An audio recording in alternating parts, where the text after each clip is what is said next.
sant yàlla bu baax. tey lu waral initiative bi. waaw initiative bi mi ngi tudd Help Yourself. waaw gars yi dañuy dajaloo di joxe ndogu ci hôpital yi ak tamit rond-point yi gën a jege hôpital yi ñi ngi koy def yàgg na léegi organisation bi mooy 10e année macha allah boo gisee fii ñëpp nga fi fekk.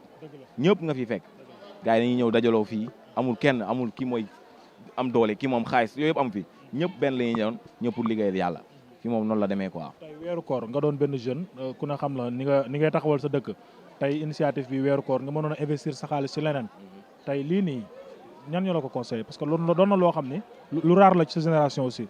waaw man de benn jour ma doon dégg Ibou Sakho mu ne. waaw man cos laa mu ne waaw mu ne nga ne kuy jeex yàlla yóbbu la si luy jeex jox la fa luy jeex ba pare ci kaw loolu yëpp mu jox la opportunité loo nga def fa loo xam ne du mës a jeex boo waanewul perte nga maanaam yow nit nga nekk ci àdduna day jeex ñu jox la xaalis alal loolu yëpp day jeex ñu jox la ci kaw loolu loo xam ne boo ko fa liggéeyee ak sa alal ak yow li nga sa kattan loo xam ne dina la fekk sa bammel ba fekk la alaxira mu ne boo waanewul perte nga c'est-à-dire kon man il faut ma commencer di investir loo xam ne sama compte bancaire bee laa koy yóbbu waaw kay compte bancaire bee dama ko bëgg feesal balaa may dem. ça veut dire jeune nga mais teewul chaque jour yaa ngi xalaat que ni am na benn réservation bu lay xaar. am na réservation bu rëy bu may xaar fële moo tax moom lay waajal chaque fois su may wax gars yi moom lay wax naa neex na def lu la neex jël sa xaalis dugal fii mais jël si même bu dee tuuti la wala bu dee nga ñëw sax sa jàpp ñëwal def ko parce que ëllëg di bu la ko yàlla fayee doo sax comprendre loolu moo ëpp solo. def te yàlla tax rek. ban message ngay lancé sa morom yi. waaw sa morom yi li ma leen di lancé mooy xoolal lu leen munti doon lu mu munti nekk gëm leen ko mais tamit bu leen fàtte dara gëm leen yàlla moom moo yor lépp mooy gérer lépp respecté julli yi tamit lu am solo la. ana première dame ñëw. ban première. fay naa. allo am na ku may woore. ami ñu ñëw fekk la yow nga taaj say bisaab ami. bu ma xëyee. ami. bu ma la laaj woor nga wala wóoroo. maa ngi bëgg a dee. ah. bu ma ndogoon naa ton. seen morom ak yéen bokk ngeen ko di jël seen alal di jël seen doole aussi tamit di joxe ndogu ku ne xam na ni Sénégal heure ndogu day fekk ñu bari ci tali tey lii nii en tant que ay jullit.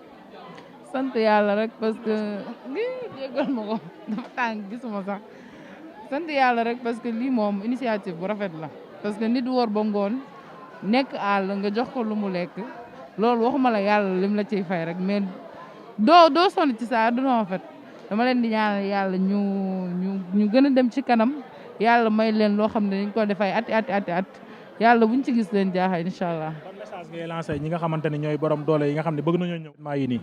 ñu ñëw méttiwul jarul connaissance jarul dara vendredi mën ngaa dajale don yi nga am nga ñëw nga wàccee ko nga jox ko nit ñi dugg ci biir nit ñi fii kenn amul problème en fait. ñu mel ni nag say fans ak say soppe ñu bari namm nañ la ren gis ñu la ami foo nekk. maa leen raw maa ngi sama rukk toog. mais ren lu waral sa daanaka série Adja bi mënuma cee sori parce que daanaka man sax maa ngi ci biir mais ñu bari namm la aussi tamit gis ñu la ak li nga xamante ne mooy absence su série Adja. absence série Adja moom vraiment man mënuma cee wax je suis pas placé pour en parler. mais tey est-ce que mën nañ la xaar bientôt ci yeneen série. incha allah yàlla baax na. fay. waaw tey lu waraloon sa teewaay fii ci centre socio-culturel bi. dama gis ni association bu woote fii ñoo ngi def lu baax te ñoo ngi dimbali doomu aadama yi te ñun tamit lu baax dong lañ tax a jóg. waaw tey ñu gis li nga xam te ne nii mooy actualité li nga xam te ne mooy affaire Adji Sarr beek yooyu noonu ñu doon laajte rek yow en tant que jigéen lan moo ciy sa xalaat yow. man daal l'essentiel am na yoo xamante ne jigéen moomu ko loolu dong laa si mun a wax bëgguma see suux daal. ñu ñëw ci affaire Marodi ak affaire série Adja beeg yooyu noonu ñu gis ne année mois bi nii affaire yi dara dawul daal ñu doon laajte ndax affaire ngóor yeeg duudu bi li xew jot affaire lomotif yeeg yooyu noonu moo tax wala genre yooyu noonu ñu bëggoon rek lan moo tax série bi amatul daal ñu bëggoon xam. loolu est-ce que doo leen woppoon ngeen laaj ko cas bi nu mu fa demee noonu parce que. yow daan nga seetaan série Adja. waaw dama koy seetaan kay te namu nañ ko lool moom wax dëgg fa yàlla manqué nañu namu nañ suñuy acteur ak suñuy actrice mooy loolu wax dëgg fa yàlla. ça va bien. yaa ngi ci jàmm. sant yàlla bu wér. lu waral sa teewaay fii. man je suis membre depuis 4 ans déjà. donc yàgg naa fi ñëw c'est vrai que début bi sama benn xarit moom moo ko wan expliqué ak yooyu ma xam ne lu baax la rek te comme def la te yàlla tax nga ñëw rek waslu si àq. ñu gis ni Sénégal daanaka ak travaux yi embouteillage yi ñu gis ni ñu bari daanaka dog ci heure bi la leen fekk te yéen ngeen di ay jeunes nekk ay jigéen jël seen doole ak seen alal ak seen temps di ci distribuer ay ndog aussi. waaw c'est vrai que léegi moom presque dëkk bi dafa xat ak travaux yeeg ak liggéey yu bari changement tali yeeg yooyu yëpp presque ñëpp ci biti la ñuy dogoo donc dafa baax au moins mu am ñoo xam ne ñu ngi xalaat ñi nekk si mbedd bi heure dog war na fa mën a fekk ñu war leen mën a jàppale rek te xam ne liggéey rek moo tax ñoom ñuy tardé à ce point. lan ban message ngay lancé ñi nga xamante ni ñooy du ma ni borom doole yi mais ñi nga xamante ni bëgg nañoo ñëw participer ci événement yi nii parce que dafa am solo aussi tamit.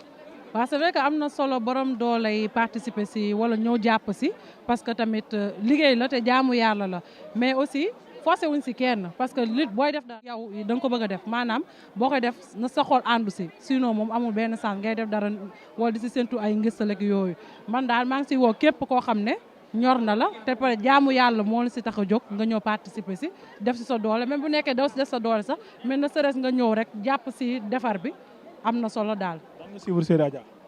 waaw daan naa ko suivre moom de temps en temps début bi surtout. ren absent bi nga xamante ni série bi am na ko. waaw c'est vrai que avant daan nañu bégal torop te daan naa ko xaar surtout gis leen comment mu nekk famille ñuy am ay problème ni ñu ciy jóge ak yooyu ak surtout Adja nu muy mel si biir kër daal ça nous manque daal. tey Adja gestes yi nga xam ne daan na ko daan nga ci gis sa bopp en tant que yaay ak doom. en tant que yaay ak doom gis naa sama bopp parce que génération bi ñu toll damay koy wax des fois suñu waajur dañoo commencé bàyyi loxo ci seen wàllum yariñ doom alors que Adja moom mu ngi lay fàttali wax lépp lu mu ti am rek am na solution te nga toog waxtaan ak sa doom dina permettre moom dina ko permettre si même bu naree def dara sax dina si séntu ni yaayam am na lu mu ko wax donc njott na muy def dara te di xalaat lu ko conseil yaayam ak yooyu. sensu série bi daal moo métti na la quoi. waaw man moom métti na ma war nañ ko war a mën a reprendre. merci. ok merci. bonjour monsieur. Bonjour, ça va, vous allez bien? moi je vais bien, toi tu bien. Ça va très bien aujourd'hui. Comment ton nom? C'est Ivan. Comment ton présence ici? Ça veut dire que ça fait 7 ans que je suis là. Sénégal. Oui, au Sénégal. Je suis devenu, je pense, même sénégalais déjà. Donc ça fait aussi longtemps que j'habite ici, donc c'est devenu mon pays aussi. Voilà. Comment tu regardes cette initiation là, les personnes avant de manger donner quelque chose avant de ndogu quoi? À mon avis, c'est vraiment l'initiative à féliciter. Et vraiment, je remercie cette initiative, pas seulement parce que il y a des gens qui recevront les alimentations nécessaires, mais aussi pour nous, les participants, c'est aussi une opportunité de donner aux autres. Et ça, c'est très important dans la vie. Ça veut dire que ce n'est pas seulement de prendre, mais de donner aussi à ceux qui en ont besoin. Donc vraiment, merci à eux pour cette initiative incroyable. Comment tu regardes la population Sénégal? Des fois, comme ton initiation, les personnes, avant des fois, Ndogu, il est arrivé, fait sur la route. Mais vous, laissez-vous temps accompagner les personnes pour donner les Ndogu. Je pense que c'est très important parce qu'on ne sait pas à quel moment le couche de soleil peut retrouver les gens. Et peut-être ils n'ont pas cette possibilité, mais bien sûr, après une longue journée de vendredi, ils doivent manger, ils doivent prendre leur café tranquillement, etc. Donc, on est là pour les assister et pour les aider sur ça. Et voilà, je pense que c'est très important. Voilà. En dehors de l'Andogola, je vis actuellement les personnes, comme les réseaux sociaux, parler les hôpitaux de la Sénégal. Parce qu'actuellement, tu regardes toutes les personnes parler les hôpitaux de la Sénégal, tu es accouché, mais des fois, beaucoup d'accouchements sont échecs. En tant qu'une personne, est-ce que ça, c'est normal? Bon, ça veut dire que moi, je ne veux pas trop plonger dans les détails parce que c'est le domaine que je ne connais pas très bien. Tout ce que je peux dire, que moi, autant que quelqu'un qui habite au Sénégal, à Dakar, moi, ma participation, comment je peux le faire? Si je peux réagir, je peux aider quelqu'un, même si ce sont des petites choses là, avec Ndongo, etc., les autres choses, j'aimerais bien le faire, parce que ça, c'est la participation. Et je pense que c'est très important que, en fait, nous, les jeunes, nous sommes là pour le faire. Et sur les réseaux sociaux, c'est de aussi partager cette initiative, de toujours aider nos proches. C'est toujours une très bonne chose, pas seulement pour aujourd'hui, mais généralement dans la vie. Et toi, tu wors? Hein? Tu wors le Weeru Koor? Pardon? Tu wors le Ramadan? Moi non, mais en fait, j'ai beaucoup des amis. C'est pour ça que je me sens très engagé dans tout ça. Voilà, donc tout ce que je peux faire pour être de mon côté aussi, je fais ça avec plaisir. Moi, je ne fais pas de différence. Nous sommes tous des humains. C'est ça ce qui est le plus important. Ton dernier mot?